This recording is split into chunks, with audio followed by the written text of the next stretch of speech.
Joining us now is the 2023 Ed Block Courage Award recipient with the Seattle Seahawks, but he's got a brand new team.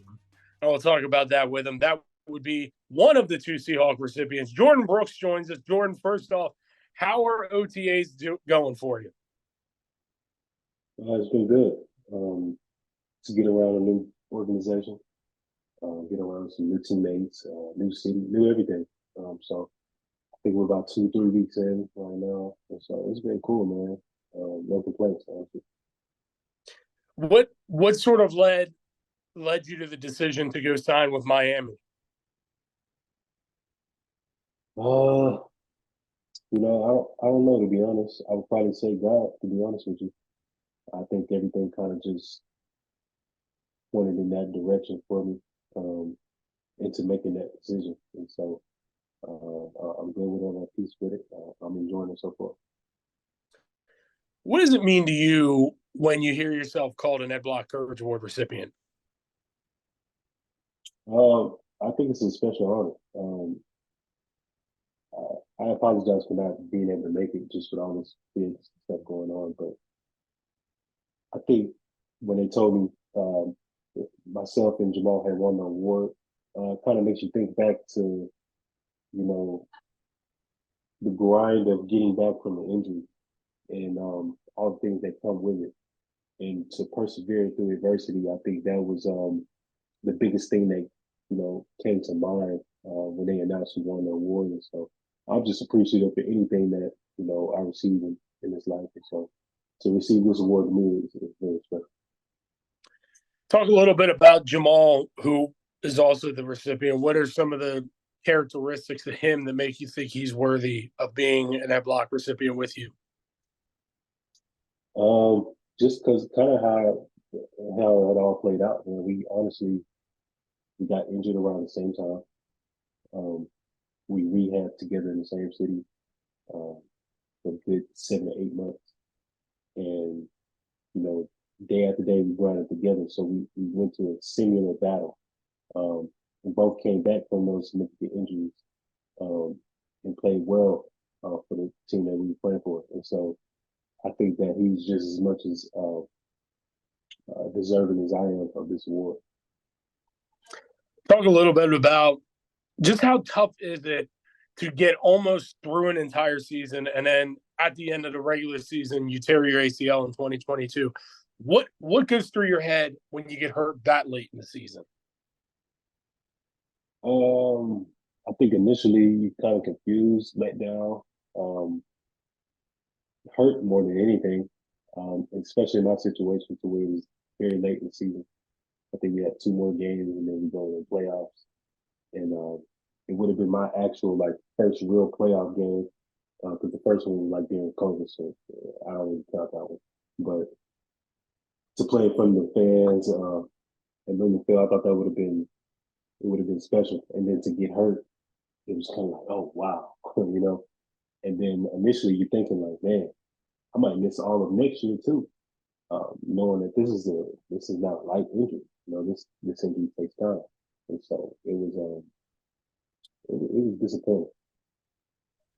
You had the torn ACL and a torn meniscus. I apologize. We got audio coming in from behind as I talk. What was that rehab process like in the off season? It was probably the best time of my life, to be honest with you. Nothing special, nothing special. I think it was just more so like every day meant something.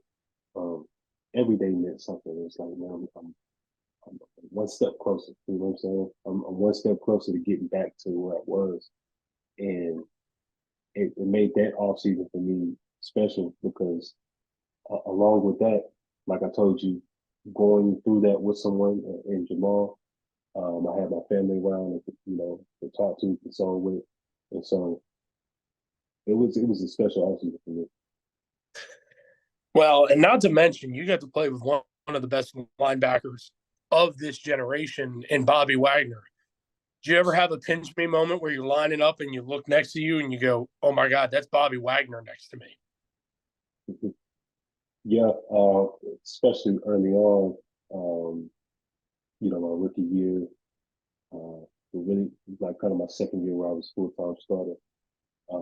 You had the moments, really a lot of practice. It's like, man, I'm playing next to the GOAT right now. I'm practicing next to the GOAT right now. So, yeah, I definitely had those moments for What was it like playing? I know you're now in Miami, and I have a question about the Dolphins after this, but what was it like playing in Seattle with the pedigree that Seattle has come with of defense? You were coming in after the Legion of Boom era. What sort of expectations did you feel personally playing in that sort of system? sure. I mean, I think when the standards are high, when you set a standard like that, the one that they did in Seattle, it's always going to be some type of pressure, no matter who you are coming into that organization, because they might go down as one of the best defenses ever.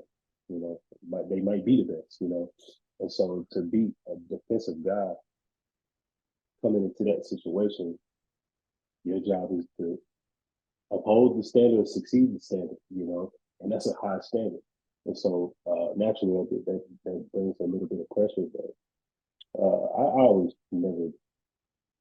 I never try to buy into that. I just try to be myself at all times. When I'm playing football, doing anything else. So, And now you get to go to Miami. And if you don't know, you have a lot. You are now a part of the Ed Block Courage Award Brotherhood. That is the Miami Dolphins.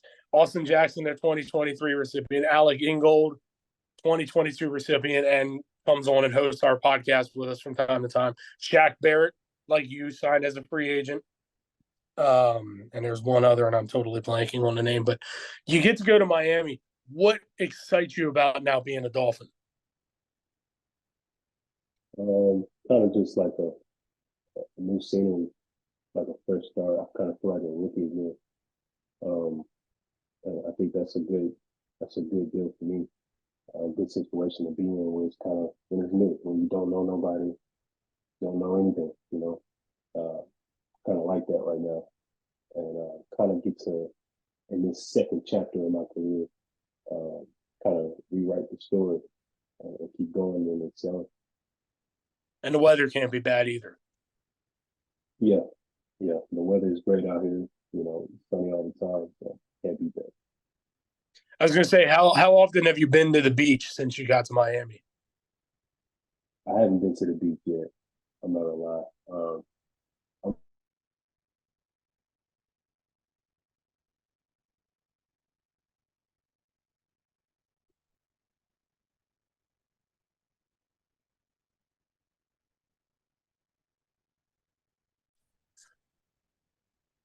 I should have asked. My follow up question should have been, Jordyn, about the beach. Are you a beach guy? I can be, and then I can also not be. It just depends. It depends on what's going on. But I definitely enjoy the beach. I mean, I don't know anybody who doesn't. Get on the water, you know what I'm saying? Chill, relax. So, yeah, I would say it would be fun. All right. We're going to get you out of here on this. We got some questions sent to us from the various kids around the Courage House Network. So this is the hard hitting journalism coming to you right here, right now. First question: what is your favorite ice cream flavor? Bluebell cookies and cream ice cream. I'm not sure if they have that out here in Miami, but definitely a Texas ice cream. I recommend everybody to check that out at some point in their life. Best ice cream on the planet. You are the fifth person I've talked to within the last couple of weeks that's a recipient, by the way, that has picked cookies and cream as their ice cream choice. So it must be an Ed Block thing. Yeah, yeah, but from Bluebell ice cream, not just Okay. any cookies and cream. Cookies and cream from Bluebell ice cream. All right. I am making that note. Bluebell ice cream. All right. What is your go to karaoke song?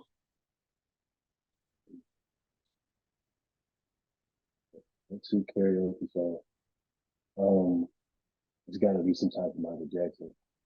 So it'd probably be Thriller. Honestly, like I mean, can't go wrong with Thriller. But don't It's worry. We're not 100%. Don't worry, we're not going to make you sing. Please, though, y'all don't want to hear that. Don't worry. A lot of your compadres have felt the same way when I bring up that question. Kyle Pitts, true story, even dodged doing the karaoke when he came into town because he thought we actually were going to make him sing. I don't blame him, man. That's a on the spot thing that you got to be ready for. Not ready for it, it's not gonna be a good day. No. What was your welcome to the NFL moment? Welcome to the NFL moment. I never really just had like one of those type of things like in game welcome to the NFL moment. I think it was more so like outside the field welcome to the NFL, like just dealing with life in the NFL, kind of like, the away games, how we travel, and, how you interact with fans and how much of a big deal it is to people outside the facility where we work. I think that was kind of my NFL moment, like just seeing like how much people really, uh, idolize these players and love the sport. All right, Jordyn, my final question and the last one submitted to us from the kids. What was your first NFL purchase when you got that nice paycheck? My first purchase, I didn't first purchase. My first purchase, honestly, I had to give back to the fan. So I guess that counts as a purchase. I had to give back to the fan, and then I had to give me somewhere to live. A nice little condo in Seattle. 28th floor. It was pretty cool. Nice. All right. Well, Jordyn, I'm all out of questions. Thank you for taking some time and congratulations. Have you got your trophy yet? I sent the address to go back home. So whenever I get back to Texas, I'll receive it there.